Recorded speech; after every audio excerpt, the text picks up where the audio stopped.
कृष्ण की बांसुरी मुरली के विषय में बहुत ही सुंदर और गहन कथाएं हैं। ये बांसुरी न केवल कृष्ण की पहचान बन गई, बल्कि यह उनके प्रेम और रासलीला का एक प्रतीक भी बन गई।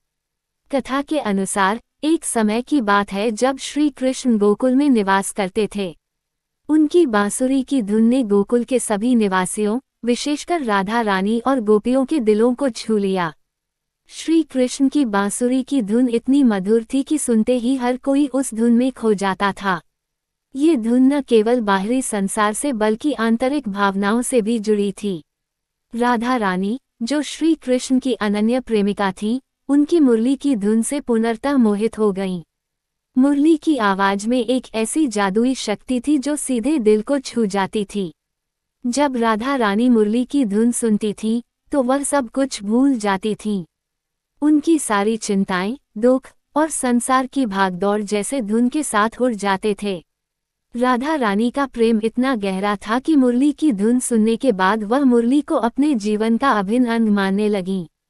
उन्हें मुरली के बिना जीवन अधूरा लगता था। वह मुरली की धुन को सुनने के लिए हर समय बेताब रहती थी और कृष्ण के पास जाकर उन्हें अपने हृदय की भावनाएं व्यक्त करती थीं।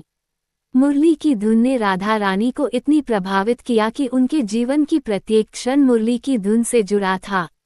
ये धुन उनके प्रेम का आधार बन गई और इसने राधा रानी और कृष्ण के बीच के प्रेम को एक दिव्य रूप दिया।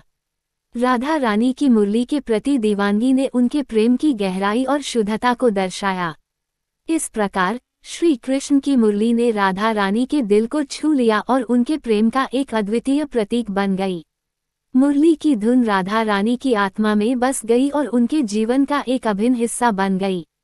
ये कथा कृष्ण और राधा रानी के अमर प्रेम की सुंदरता और दिव्यता को दर्शाती है।